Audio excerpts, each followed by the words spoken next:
नमस्कार, आप देख रहे हैं सिटी तहलका और सीधी तस्वीरें सेक्टर 12 एसडीवीएम स्कूल से हम आपको दिखा रहे हैं। दिन हो चुका है 8वां, जहां टीचर अपनी मांगों को लेकर लगातार धरना जारी है और दूसरी तरफ अब उस धरने की वो तस्वीरें हम आपको दिखाएं तो दूसरी तरफ आप देख सकते हैं अब खाने की पीने की भी व्यवस्था यहीं पर टीचरों ने शुरू कर दी है। कारण एक है कि मैनेजमेंट अभी तक मान नहीं रही। वहीं पुरानी जो मैनेजमेंट रही है, जो फाउंडर रहे हैं रामनिवास गुप्ता, अपनी पूरी टीम के साथ लेकर यहाँ पहुंचे। इस खबर को आप ज्यादा से ज्यादा शेयर करें क्योंकि अभी फिलहाल आज जो है टीचरों के साथ साथ इन टीचरों से शिक्षा ग्रहण कर चुके बच्चों ने भी यहाँ पर समर्थन दिया है। वो सीधी तस्वीरें हम आपको दिखा रहे हैं, लगातार आप सीढ़ी तहलका के माध्यम से देख पा रहे हैं। और उनका साफ तौर पर यह कहना है कि जब तक टीचरों का हक नहीं दिया जाता, क्योंकि समस्या ये है कि कोरोना काल के बाद जहां लगातार हाफ सैलरी यहां पर दी जा रही थी और उनका ये कहना है कि जब तमाम जो है बच्चों से ट्यूशन फीस ली गई है तो उनकी सैलरी भी देनी चाहिए। और साथ के साथ प्रत्यारोप जो है वो लगातार मैनेजमेंट पे जारी है, क्योंकि करोड़ों रुपए की जमीन लेने की बात हो या फिर गबन करने की बात हो, आमतौर पर आप देखते हैं कि एसडी एजुकेशन सोसाइटी जो है वो हमेशा ऐसे ही सवालों को घेरे में रहती है। और बावजूद उसके यहाँ लगभग 150 से ज्यादा टीचर्स हैं जो लगातार प्रदर्शन कर रहे हैं और जिसमें ज्यादातर महिलाएं हैं। और उनका कहना है, इससे अंदाजा लगा सकते हैं आप कि किस तरह से घर बाहर छोड़ करके, क्योंकि एक अपने वेतन को लेकर के जहां मैनेजमेंट ने उनको बाहर निकाल दिया, कोई बातचीत नहीं की गई। इन तमाम पहलुओं पर हम बातचीत भी करेंगे, लेकिन फिलहाल जो है लगातार स्टूडेंट यहां पर अपना समर्थन देने के लिए टीचरों को पहुंचे हैं।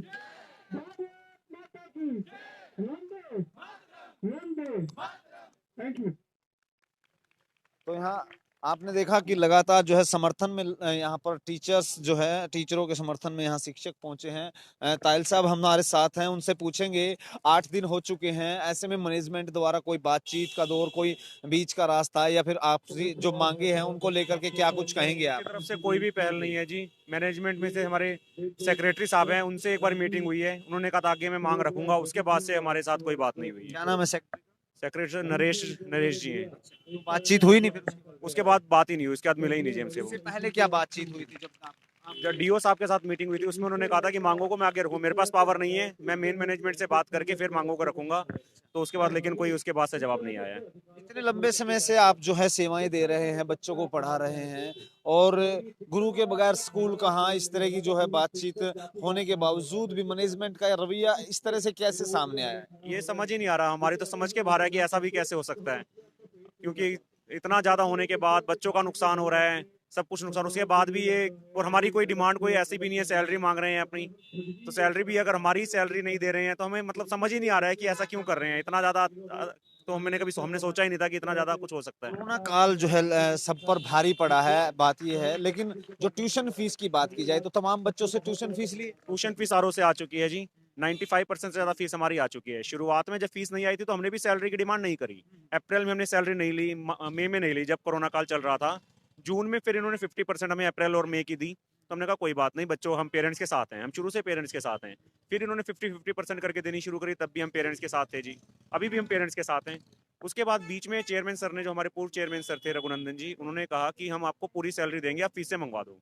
उन्होंने टीचर्स की ड्यूटी लगाई, उनको रजिस्टर्स मेंटेन करने के लिए कहा, हमने फीसें कॉल करना शुरू करी, फीसें सभी आ गई। तो उन्होंने 2 महीने की हमें पूरी फीस सैलरी दी भी, और ये भी कहा कि मैं बाकी भी सारी क्लियर कर दूंगा।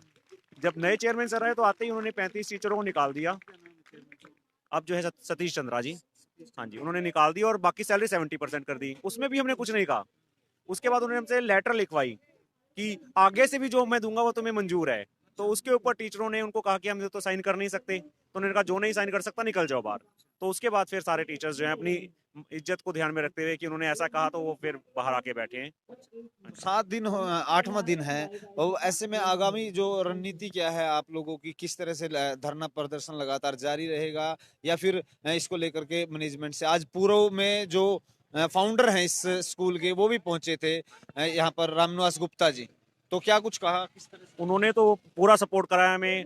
वो तो हमारी सारी डिमांड सही, डिमांड्स क्या हमारी तो मतलब उनसे अनुरोध है बेसिकली, हम तो रिक्वेस्ट कर रहे हैं, तो वो कह रहे हैं आपकी सारी रिक्वेस्ट जायज़ हैं, कोई भी रिक्वेस्ट गलत नहीं है। तो हमें यही नहीं समझ में आ रहा, या तो हमें आके बाहर बता दें, आप मीडिया वाले आप उनसे पूछ सकते हैं कि क्या डिमांड इनकी गलत है जो है ये हमारी बात नहीं मानी जा रही है। तो हमारी तो सारी डिमांड बड़ी बेसिक सी है, हम कोई इंक्रीमेंट नहीं मांग रहे, हम कोई बोनस नहीं, कुछ नहीं मांग रहे हैं, हम कुछ भी नहीं, हम तो जो बेसिक जो पिछले साल की सैलरी आ रही थी वही मांग रहे हैं, वो भी फीसें आ जाने के बाद। तो हमें समझ में नहीं आ रहा कि ये ऐसा क्यों कर रहे हैं हमारे साथ। शुक्रिया बात करने के लिए। थैंक यू जी। तो यहाँ पर देखिए, तमाम शिक्षकों का कहना है कि वो लगातार जो सेवाएं दे रहे हैं और वो अपनी सैलरी ही मांग रहे हैं, बावजूद उसके यहाँ पर, क्योंकि देश के अंदर तमाम ऐसे पहलू चले हुए हैं जहां एक तरफ कृषि कानूनों को लेकर के किसान लगातार जो है आंदोलित हैं, तो वहीं पानीपत में अब जो है स्कूल टीचरों ने भी लगातार अपना धरना प्रदर्शन जारी किया है मैनेजमेंट के खिलाफ। 8वां दिन हो चुका है, पोस्टर्स लगाए गए हैं, अत्याचार बंद करें, और तमाम ये देख पा रहे हैं कि यहाँ टीचर शांतिपूर्ण ढंग से बैठे हुए हैं। एमसी हमारे साथ हैं, मैडम शकुंतला गर्ग जी हमारे साथ हैं, ये लगातार सेवाएं यहाँ पर भी दे रही हैं, मौजूदा पार्षद भी हैं। ये क्या हालात हो गए कि अब एकदम से जहां अपनी हक की लड़ाई के लिए यहाँ पर बैठे हुए हैं, दूसरी तरफ उनको बाथरूम भी शेयर नहीं करने दिया जा रहा है। आज आपने निगम से ही बाथरूम मंगाया है, वहां पर जो सरकारी टॉयलेट्स थे उसको भी बंद करा दिया गया है। किस तरह का है आप? पता नहीं कौन सी लड़ाई लड़ना चाहते हैं टीचरों के साथ। टीचर तो बहुत सहानुभूति, मैं क्या कहूँ, कितना हमारे अंदर पेशेंस होती है, क्योंकि हमने बच्चों को देखना होता है। जो बच्चे, एक घर में बच्चा होता है तो वो कितना उत्पात मचाता है, लेकिन हम 40-40 बच्चों क्लास को कंट्रोल करते हैं। कितना पेशेंस है हमारे अंदर। और हम अपनी पेंडिंग सैलरी मांग रहे हैं, वो सैलरी नहीं देना चाहते ये। और हम ये कहते हैं पैसे देंगे, तो टीचर देखो, कई टीचर ऐसे हैं जिन्होंने ब्याज से पैसे लिया हुआ, कई उन्होंने लोन लिया हुआ है, सबको अपनी किस्तें भरनी है, कई अपना घर का सामान बेच रहे हैं, कुछ कर रहे हैं। बड़ा ही जो यहाँ पे सिचुएशन है, मैं आपको बयां भी नहीं कर सकती जो सिचुएशन यहाँ पे है। शिक्षा विभाग के अधिकारी यहाँ पर आते हैं, वो आपसे प्रेशर करते हैं कि आप मान जाइए, बीच का रास्ता निकालिए। ये इस नजरिए को कैसे देखते हैं? शिक्षा विभाग में तो ये कहती हूँ, आप शिक्षक रहे हो, एक शिक्षक की प्रॉब्लम समझ सकते हो, लेकिन मुझे लगता नहीं उनकी बातों से कि वो हमारे साथ हैं। वो मैनेजमेंट वाली बातें कर रहे हैं। एक बात, आप सरकार का, पानीपत की सरकार में हिस्सेदारी रखते हैं, यहाँ पर भी आप अपनी सेवाएं दे रहे हैं, बावजूद उसके अब सरकार पर भी बात, जो प्रशासन की बात है, इस तरह के जो हालात हैं, कहीं किसान आंदोलित है तो दूसरी तरफ आज शिक्षक भी अपनी मांगों को लेकर है, तो इसको कैसे देखते हैं? नहीं, इसको हर किसी की प्रॉब्लम को देखने का अपना एक नजरिया होता है। यहाँ पे शिक्षक हैं अपनी पेंडिंग सैलरी के लिए, तो इनको अपनी पेंडिंग सैलरी मिल जाएगी, अंदर जाके बच्चों को पढ़ाने लग जाएंगे। तो मैनेजमेंट क्या सोचती है, ऐसा क्या नजरिया कि सही चल रहा था इसके बावजूद? मैनेजमेंट अभी तक हमारे साथ बात करने के लिए आई नहीं बाहर, ना प्रिंसिपल आई ना मैनेजमेंट आई। अब बताओ, 8 दिन हो गए हमें यहाँ पे बैठे हुए। एसडीएम के फाउंडर आए हैं, जिन्होंने स्कूल को, जहां पर रामनिवास गुप्ता जी यहाँ पहुंचे हैं तमाम टीम के साथ, उन्होंने क्या कुछ कहा, क्या आश्वासन? उन्होंने ये आश्वासन दिया है कि वो हमारे साथ हैं और हमें जो भी हमारी पेंडिंग सैलरी, जो भी हमारी मांगे, वो सब पूरी होंगी। अच्छा, उन्होंने इसी की मीटिंग भी बुलाई है। समर्थन किया है। हाँ जी, हाँ जी, समर्थन किया उन्होंने तो हमसे। लगता है कि अब मैनेजमेंट मान जाएगी।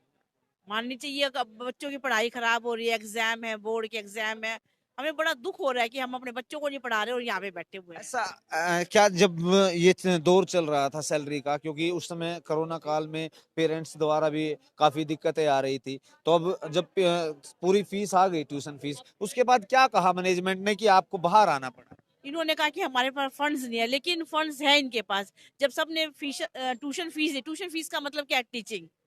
ट्यूशन फीस आप ले रहे हैं और टीचर स्टाफ को पैसे नहीं दे रहे। हमें तो इस समझ का कुछ पता नहीं लग रहा है कि वो चाहते क्या है हमसे। तो एजुकेशन सोसाइटी कहीं ना कहीं जो है निजी स्वार्थ में बदलती दिख रही है। May be. शुक्रिया बात थैंक यू। करने के लिए। तो ये थे जो है वार्ड नंबर 14 से पार्षद, मौजूदा यहाँ पर जो है शिक्षक भी हैं और अपनी मांगों को लेकर समर्थन में भी हैं, और खास बात जो है उनसे जानेंगे कि आज जो हालात हैं उन हालातों पर चर्चा करेंगे कि जहाँ टीचर्स एक तरफ दर्जा दिया जाता है भगवान के बाद गुरु का, और अब कहीं ना कहीं अब उनको इतनी प्रॉब्लम्स सामने आ रही हैं, उन प्रॉब्लम्स के बारे में जानने का प्रयास करेंगे। जी मैडम नमस्कार। ऐसी क्या बात आ गई कि जहां अंदर के तो बाथरूम शेयर भी नहीं करने जा रहे, दूसरी तरफ सरकारी जो विभाग है उनके बाथरूम भी शेयर नहीं किए गए, तो ऐसे क्या है, उनको भी तालेबंदी की जा रही है? सर इन लोगों को हमें ग्रेड देना, हमारी सैलरीज देनी ही नहीं थी। धीरे धीरे ये हमारे लिए बाहर बैठना टफ बनाना चाहते थे कि टीचर्स किसी तरीके से टूट जाएं, और ये टीचर्स टूटना नहीं चाहते, इस वजह से हर स्थिति से जूझ रहे हैं। इवन कल बारिश थी, काफी मौसम खराब था, तब भी ये सब टीचर यहीं जुड़े ही रहे। हाँ जी। 8 दिन हो चुके हैं, जब आपको ये कदम उठाना पड़ा उससे पहले क्या बातचीत हुई जिसके चलते आप आज 8 दिन हो गए हैं बाहर बैठे? उससे पहले हम लोगों से एक लेटर साइन कराया जा रहा था, जिसमें ये कह रहे थे कि हम कोविड की परेशानी से जूझ रहे हैं और इसमें हमें जो भी सैलरी हम आपको देंगे आपको एक्सेप्ट करनी पड़ेगी। तो जिन जिन टीचर्स ने उसको रिफ्यूज करा तो उन्हें कहा गया कि ये दरवाजा आपके लिए खुला है, आप जा सकते हैं। तो हम लोग बाहर आके बैठ गए। कितने टीचर्स हैं और बाहर आंदोलित कितने हैं?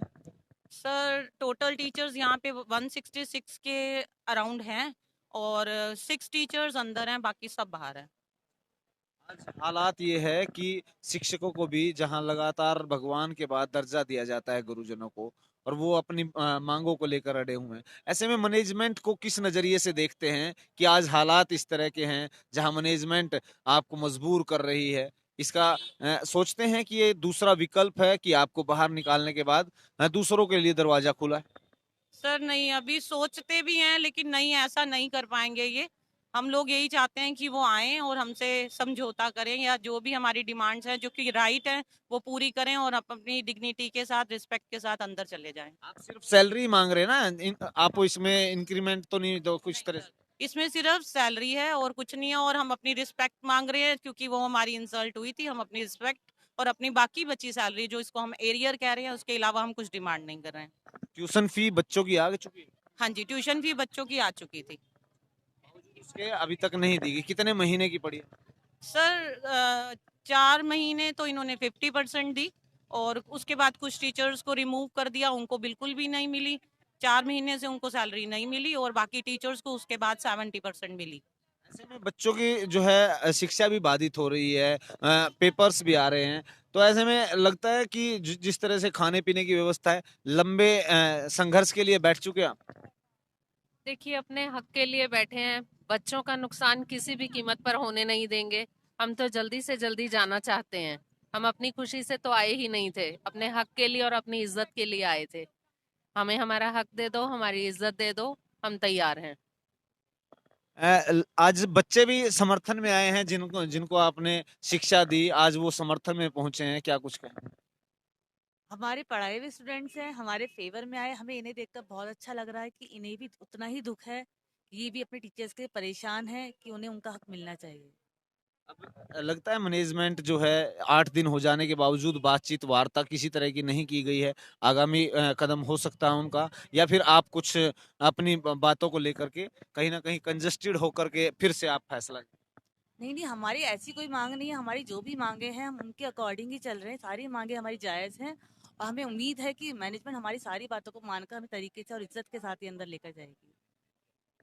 तो लगातार आप देख पा रहे हैं जहां टीचर्स हैं वो अपनी मांगों को लेकर लगातार आंदोलित हैं, और उनका कहना है कि वो अपने हक की लड़ाई लड़ रहे हैं। बावजूद उसके जहां एक तरफ शिक्षा के लिए इस शिक्षा के मंदिर में कहीं ना कहीं बच्चों का नुकसान है, तो वहीं दूसरी तरफ आज जो है बच्चे यहाँ पर पहुंचे हैं, उनसे भी जानेंगे। आज जो है समर्थन में आए हैं टीचरों के, तो यहाँ पर आपने देखा कि तमाम टीचर्स आज संघर्ष के लिए यहाँ पर खड़े हैं, तो बच्चों की जो है पढ़ाई भी बाधित हो रही है, आज समर्थन में पहुंचे, क्या कुछ कहेंगे आप? देखिए, सबसे पहले तो आप सभी का धन्यवाद, जितने भी आप लोग प्रेस रिपोर्टर हैं। आप इनकी रोज-रोज बात सुन रहे हैं और इनकी आवाज़ जनता तक, प्रशासन तक पहुंचा रहे हैं। पहले तो आपका आभार। एंड मेरा नाम पारस मिड्ढा है, मैं यहाँ का एक स्टूडेंट हूँ 2013-12 बैच से। और जब हमने देखा कि हमारे टीचर्स जो हैं वो एक बहुत ही मुश्किल घड़ी से निकल रहे हैं, उनको उनकी सैलरी नहीं दी जा रही है, उनको उनका हक नहीं दिया जा रहा है, तो हमसे रहा नहीं गया। हमने अपनी जितनी भी हमारी स्टूडेंट यूनियन थी सबको इनवाइट किया है, हर एक बैच के कल ही इनविटेशन पहुंचा, इसीलिए आज हम सिर्फ 70 से 80 लोग ही जमा हो पाए। लेकिन मैं आपके चैनल के माध्यम से ये बता देना चाहूँगा कि लेकिन अगर इनकी मांगों को पूरा नहीं किया गया, इनको इनकी सैलरी, इनका इनका हक नहीं दिया गया, तो हम एक बड़ा जो है रोष प्रकट करेंगे इस सोसाइटी के लिए। हम एक रैली निकालेंगे और जहां तक हम अपना हो पाया अपनी बात जरूर पहुंचाएंगे। अच्छा, ये लगता है कि अब देखिए आपने बैच क्लियर किया, उसके बाद कॉलेज के बाद आप भी बिजनेस करेंगे। ऐसे में मैनेजमेंट पर किस तरह के सवाल खड़े होते हैं, जहां टीचर्स लगातार जो है शिक्षा अपनी सिर्फ सैलरी मांग रहे हैं, उसके बावजूद ट्यूशन फीस आ चुकी है बच्चों की। तो आज जहां पे किस तरह से देखते हैं कि इसका क्या नजरिया हो सकता है मैनेजमेंट? सर मैं आपको एक छोटा सा एग्जांपल देता हूँ। मैं स्कूल से पास आउट हूँ और मैं आज बिजनेस कर रहा हूँ, मेरा अच्छा बिजनेस चल रहा है। लॉकडाउन हुआ, सबके साथ हुआ, आप सबने देखा। लेकिन कोई एम्प्लॉय अगर हमारे पास है, उसको पता है, हमें पता है कि यार हमारी रोजी रोटी मतलब इसके घर की रोटी, इसके घर का दिया हमसे जलना है, तो हम उसकी रोटी कैसे छीन सकते हैं? इन्होंने ये डिसीजन लिया ही कैसे? मतलब मैं इस बात के लिए बहुत बड़ा क्वेश्चन मार्क लगाना चाहूंगा कि इनको इनके दिमाग में ये बात आई कैसे कि हम इनकी रोटी छीन ले, हम इनको इनकी सैलरी ना दे। सर हाई कोर्ट आपने भी पढ़ा होगा सर, हाई कोर्ट के ऑर्डर्स हैं कि उनके नॉर्म्स हैं ये कि आपको टीचर्स की सैलरी देनी ही देनी है। अगर ये हाई कोर्ट का डिसीजन नहीं मान रहे हैं तो सर किसका मानेंगे? मैं तो सर अपने प्रशासन से भी पूछना चाहूंगा। मैं अपने जो हमारे लॉज हैं उन पे भी अब मुझे डाउट होने लगा है कि सर अगर जो लोग हमें देखो यार, हर कोई सारे लोग एक टीचर से पढ़कर ही आगे बढ़ते हैं, राइट सर?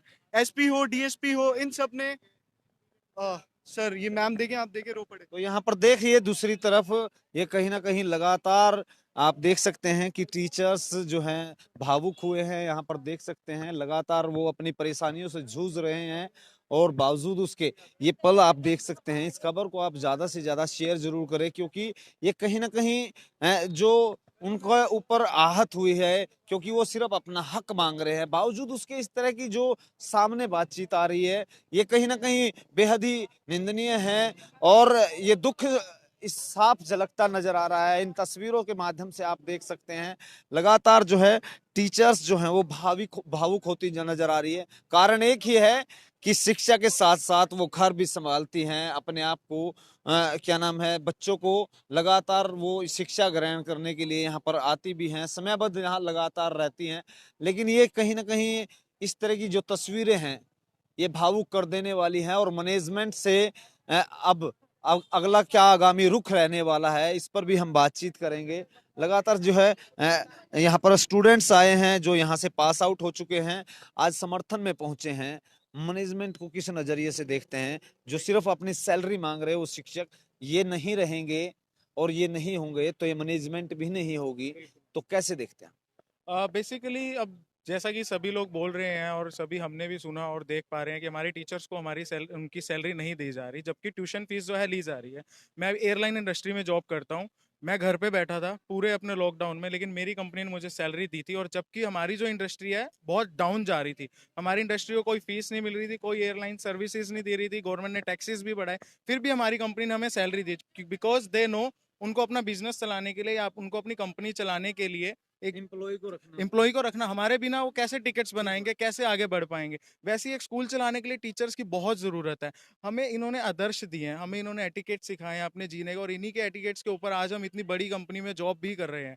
बहुत लैक्स में हमारी सैलरीज भी हैं, मेरी नहीं मतलब बहुत सारे लोगों की, उन्होंने भी तो दी है। अगर ये ट्यूशन फीस लेकर भी सैलरी नहीं दे रहे तो हमारे टीचर्स, आज हम अर्श पे हैं तो हमारे टीचर्स फर्श पे हैं। इसी दुख को देखते हुए मैं कल ही आया हूँ मैं अपनी टीचर्स को सपोर्ट करने, एंड कल और भी बहुत सारे स्टूडेंट्स जुड़ने वाले हैं जिन्हें पता लगा है, और हम इन टीचर्स को इनकी सैलरी और इनका हक जो भी है जरूर इनके साथ खड़े रहेंगे और हक दिलवा के रहेंगे। बिल्कुल, और बैच हैं जो है उनको भी बुलाया और जाएगा। हम नहीं बुला रहे किसी को, जिन लोगों को दर्द हो रहा है हमारी टीचर्स को देख के, आप जैसे लोगों के थ्रू जो भी आ रहे हैं ब्रॉडकास्ट करने, उनके थ्रू जिनको भी पता चल रहा है वो सब जुड़ रहे हैं। मैं भी ब्रॉडकास्ट देख के आया हूँ कल का, और भी जो लोग हैं जो नहीं आ पाए वो आ रहे हैं 2 दिन में, 3 दिन में, कोई बेंगलोर में है, कोई चंडीगढ़ में है, कोई दिल्ली में है, सब आ रहे हैं, आएंगे और जरूर आएंगे। हम अपनी टीचर्स के सपोर्ट में हमेशा खड़े रहेंगे। बिल्कुल, देखिए यहाँ पर लगातार स्टूडेंट जो कि बैच आउट हो चुके हैं, पास आउट हो चुके हैं, बावजूद उसके जो जो जिन जिन के पास सूचना मिल रही है वो स्टूडेंट्स लगातार अपने टीचर्स के समर्थन में आ रहा है। उनका कहना है कि जहां लगातार जो लॉकडाउन के दौरान उन्होंने ये भी उदाहरण दिया कि जहां वो एयरलाइंस में काम करते थे, उसके बावजूद उन्हें सैलरी, वो घर पे रहे, सैलरी दी गई। लेकिन यहाँ पर टीचर्स लगातार ऑनलाइन क्लासेस भी लगा रहे थे। क्लासेस लगाने के बावजूद उनकी फीस भी आ रही थी, जो बच्चों द्वारा ट्यूशन फीस थी वो भी यहाँ पर पहुंची। बावजूद उसके फोर्स भी किया गया मैनेजमेंट की तरफ से कि तमाम बच्चों की जो है फीस मंगवाई जाए। उसके बाद फीस आई तो उसके बाद उनको यहाँ पर किसी तरह से पूरी पेमेंट उनकी सैलरी की नहीं दी गई। और उसके साथ साथ एक और सामने जो बात निकल के आ रही है कि मैनेजमेंट द्वारा एक लेटर जारी किया गया। लेटर में कहा गया कि कोरोना काल से वो लगातार जो है प्रभावित हैं और इसके चलते काफी नुकसान है, इसलिए वो सैलरी नहीं दे पाएंगे। और यदि किसी को सैलरी जो हम सैलरी देना चाहेंगे, मैनेजमेंट कहती है कि जो हम सैलरी देना चाहेंगे तो उसी पर आपको राजी होना पड़ेगा, सहमति जतानी पड़ेगी और उस पर सिग्नेचर करने पड़ेंगे। जिसके बाद ये विवाद शुरू हुआ और टीचर्स ने उस बात को न मान करके अपने प्रोटेस्ट को लगातार यहाँ पर धरने में तब्दील कर दिया। और इसके सामने आप देख सकते हैं जहां लगातार और स्कूलों की क्लासेस चल रही है, तो यहाँ पर टीचर्स जो हैं 8वें दिन लगातार यहाँ पर जारी है। और अपनी लगातार आप इस बारे में राय जरूर दें, कमेंट बॉक्स में दें और आप इस खबर को ज्यादा से ज्यादा शेयर करें ताकि प्रशासनिक अधिकारियों को इस बारे में पता चले। और इसके बीच एजुकेशन जो ऑफिसर है, डीओ है, वो भी यहाँ पर बीच में आए थे। उस पर भी जो है फाउंडर्स ने उस पर जो प्रशासनिक अधिकारी हैं उन पर सवाल या निशान खड़े किए कि वो कहीं ना कहीं मीडिएटर्स का काम जो कर रहे हैं वो मैनेजमेंट से मिले हुए हैं। इस तरह की जो बातें सामने आई हैं ये बेहद ही विडंबना का विषय इसलिए है कि जहां लगातार जहां जहां लोग अपने प्रोटेस्ट कर रहे हैं अपने हकों की लड़ाई के लिए, वहां पर इस तरह का डिक्टेटरशिप चलना बेहद ही इस लोकतांत्रिक देश में अजीबोगरीब सा देखने को मिल रहा है। और इसका सीधा उदाहरण आप देख सकते हैं कि यहाँ पर टीचर्स हैं वो भावुक हो चुके थे। तो ऐसे में आपकी क्या राय है? तमाम बातों पर अपनी राय जरूर दें और हम आपको तमाम पहलुओं से लगातार रूबरू कराते रहेंगे। शुक्रिया।